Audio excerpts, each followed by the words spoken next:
Would you pay $3,000 for a smartphone? That's the price Huawei set for its Mate XT, a trifold phone that turns into a 10.2-inch tablet. It was a big deal when it launched, and now Samsung is rumored to be working on its own trifold device. At Samsung's recent Unpacked event, a roadmap was shown that hinted at a new foldable phone, and now leaks suggest it will be called the Galaxy G Fold. But what exactly is this phone, and how does it compare to other foldables? Let's break it down. The Galaxy G Fold, what we know so far, for years, Samsung has been testing different foldable designs, and now it looks like they're ready to push boundaries again. The Galaxy G Fold is rumored to fold from both sides, turning a regular phone into a large tablet-like device. Based on leaks, the dimensions will be around 9.96 inches wide and 6.54 inches high. That means it'll be significantly larger than a standard smartphone, but still compact when folded. But here's where things get interesting. Samsung's trifold phone is expected to weigh around 298 grams. That's 36.7% heavier than the Galaxy S25 Ultra and 31.3% heavier than the iPhone 16 Pro Max. While this might make it a bit bulkier, the design protects the inner screen when closed, which could be a big plus. The price. Is it worth it? Now, let's talk about the price. The Galaxy Z Fold 6 launched at $1,899 for the base model, but this new device could cost between $2,500 and $3,000. That's a huge jump, but considering Huawei's Mate XT was priced at nearly $3,000, it's not surprising. Samsung's foldables usually come with trade-in deals and discounts, so while the retail price might be high, you may not have to pay full price. Is this the future of smartphones? Foldable phones have come a long way, and Samsung is leading the charge. But the question is, are we ready for trifold devices? They offer a bigger screen, better multitasking, and a more tablet-like experience, but at the cost of heavier weight and a high price tag. Would you buy a trifold phone if it offered the right features? Let us know in the comments, and if you want to stay updated on the latest tech news, hit that like button and subscribe. Have you ever wondered why so many people are sticking to the base storage options when buying a new iPhone? It seems like Apple is facing a challenge that could affect its profits in a big way, and it's not just about slower sales. A recent report by Consumer Intelligence Research Partners has uncovered something surprising. More and more buyers are choosing the lower storage models instead of splurging on the higher ones. This shift in consumer behavior could be a sign that Apple might need to rethink its strategy. Let's start with the iPhone 16 series, which hasn't been as successful as Apple might have hoped. During the last quarter of 2024, a whopping 58% of iPhone 16 and iPhone 16 Plus buyers opted for the 128GB version. This is a noticeable rise compared to the 52% of iPhone 15 and iPhone 15 Plus buyers who made the same decision during the same time in 2023. It's not just the standard models either.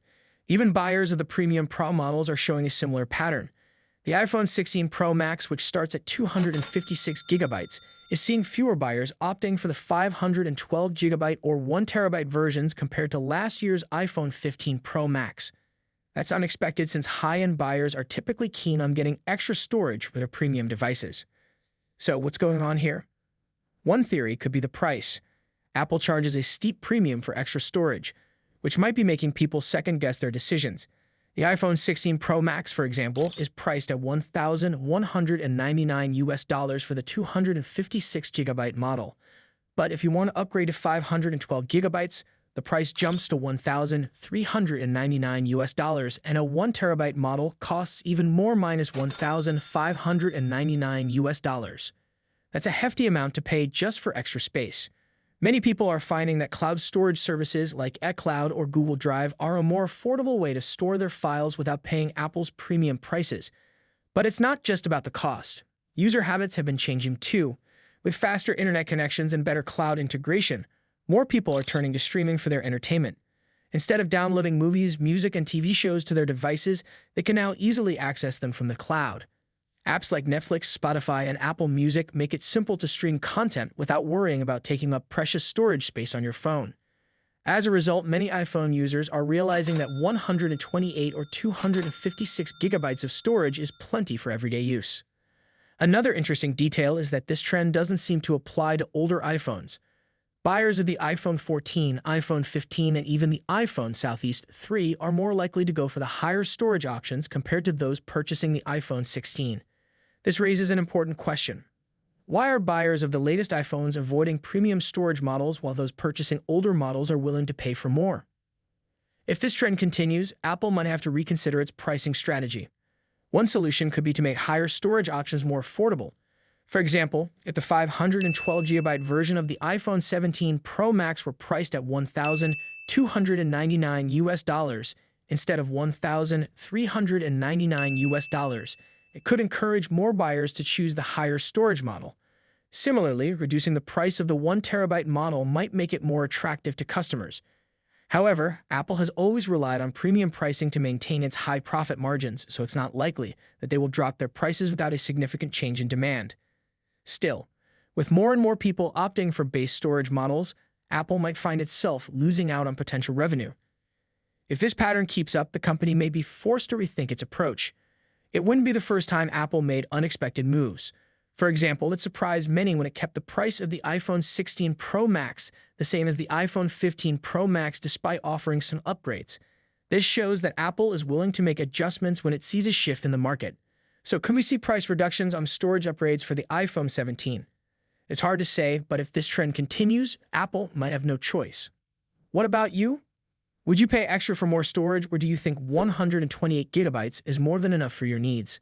Let us know your thoughts in the comments, and don't forget to like the video and subscribe for more updates. Thanks for watching, and we'll see you in the next one. Could Samsung be about to revolutionize its flagship series once again? The buzz around the Galaxy S25 Edge is undeniable. At its recent Unpacked event, Samsung unveiled this surprising fourth model in the S series, leaving many eager for details. Although the company showcased the device, much of the key information was kept under wraps. So what exactly do we know about this exciting new phone? One of the most talked about features of the Galaxy S25 Edge is its incredibly slim design. Leading up to its reveal, there were whispers in the tech world about a Galaxy S25 Slim, as rumors swirled around the phone's anticipated sleek profile. While Samsung hasn't officially confirmed its thickness, some reports suggest it could measure around 6.4 millimeters. However, there's speculation that Samsung may go even thinner, possibly setting a new benchmark in smartphone design. The prototype shown at the event looks strikingly thin, but the final design could still undergo changes before the phone hits the market.